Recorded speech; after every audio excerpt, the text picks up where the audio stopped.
Yeah, by 1824, aged just 15 years old, Louis Braille had found 63 ways to use a 6-dot cell in an area no larger than a fingertip. Welcome back to the Right Stuff Extra. Still to come, one of the UK's leading fertility experts, Zita West, is going to be taking your calls. If you want any advice on dealing with the challenges of becoming a new mum or how to work out when you're most fertile, then give us a call, text, tweet or email us.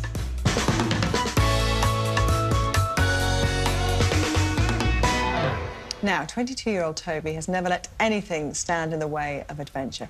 He was born with anophthalmia, a rare eye condition which meant he had no eyes. Growing up was tough, but Toby threw himself into a life of extreme sports and adventure and discovered he had an extraordinary musical talent too. Please welcome Toby and his mum, Kelly. Thank you. Thank you. Thank you both for coming in. And you can both chat, I know that. Yes. But we'll start with you, Kelly, because you had no idea when Toby was born what you were going to see. No, absolutely no idea at all. I was talking to Zita earlier on and how it was just as much a shock to the midwives as it was to us. The scans didn't detect this? No, not at all. So Toby, you know, was born, no eyes. You think, what are we going to do? We thought we were the only ones in the whole world. No eyes. You think, oh, help. I mean, it's different now. We've got the charity Max that's there to support children and parents and well, just how common is the condition? It's 1 in 100,000 children. It is so rare. You've got no one to turn to. You think you're on your own. I can even remember ringing up the Russian embassy thinking that they do operations on eyes and things like that because you just look for answers. What we decided, though, very, very early on is that this is what we've got. We can't change things, and we try to be as positive because there were no eyeballs, there was nothing to attach anything to. There was no way that, you know, there was no retina there, so you couldn't, there was nothing to work with. No, but you decided to use prosthetic eyes to help Toby's face develop. It's not a decision that we made. You have to have prosthetic eyes or something in the eye socket, otherwise the whole orbit collapses and can cause quite severe disfigurement. There he is a very cute little baby boy. How old is he then? I forgot about that one. He was around about 13 months old there. It's quite interesting seeing that smile because one of the things as well that we were told very early on is that he would never smile, and because they would say that smiles, you know, you look at someone, you smile and you smile back. So they said he would never smile. But he did, and you know, he smiled very early on. The secret behind that one is Toby laughs at noises, sometimes quite naughtily, noises that shouldn't really be laughing at. And one day I was wrapping up a parcel, and I pulled the sellotape, and the noise of the sellotape made the noise, and he giggled. We got Toby to laugh in that picture that you've just shown. Pulling sellotape. I used about 7 rolls of sellotape for that picture. It was a long time ago. You know the one I mean, don't you? Do noises still like that still make you giggle, Toby? Sometimes, yeah. I mean, yeah, sometimes, yeah. Particularly if someone chokes. You've got perfect pitch, haven't you? I have, yeah. So that's correct. So you were just telling me before about how you can tell, even though you have no variation in terms of light and dark, what you see now is what you've seen your whole life, which is whatever shade that is.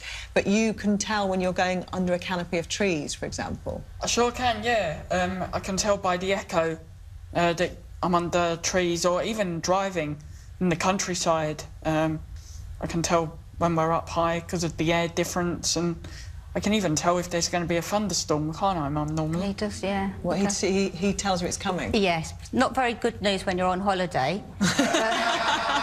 He does, yeah. Good for packing. Yeah.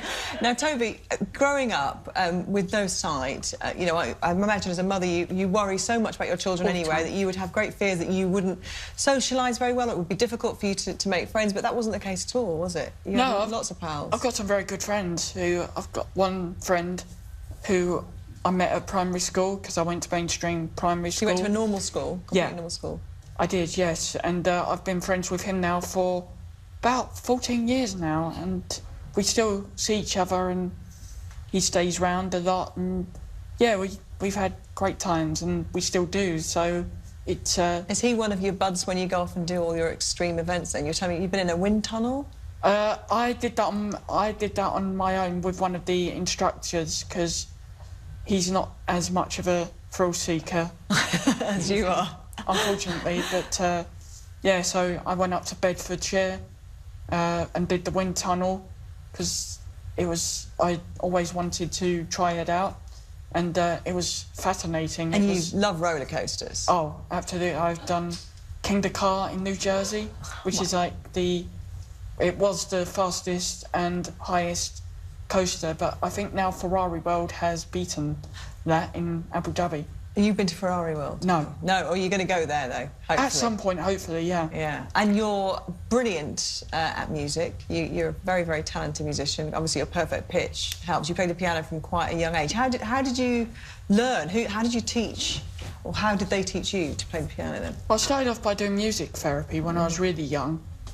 And then after that, I started piano lessons when I was about four and a half. Yeah, it was about 4, was it?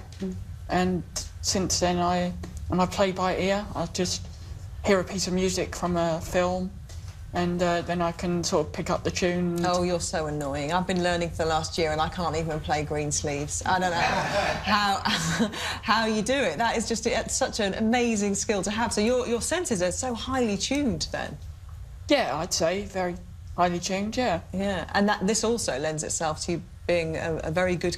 Are you a computer programmer? How do you describe your job in terms of computer games? Well, I'm currently beta testing what's called an interactive fiction, which is a purely text-based game, and the way I'd describe it is it's like a story that you control, and you have to solve challenges, pick up objects, talk to people. How do you do that? You have to move around like by typing different directions, like north, south, east, west, up, down, and you have to type like get ladder or get lamp, for instance, and then you have to talk to different characters in the game to like rent a car or... He's got an incredible skill, Kelly, obviously, to be able to do that. And just talking to him, and to you, nothing has held you back, has it? And also,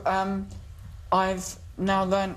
I'm sort of learning now how to sort of what's called program the game and sort of what's called debug, which is like if there's any problems or mistakes, I'm now learning how to sort of get them out of the game so that it works correctly, and I'm now very good at sensing if there's something not right, and I really, really enjoy doing it. I've learned a lot, and hopefully there'll be more to come in the future.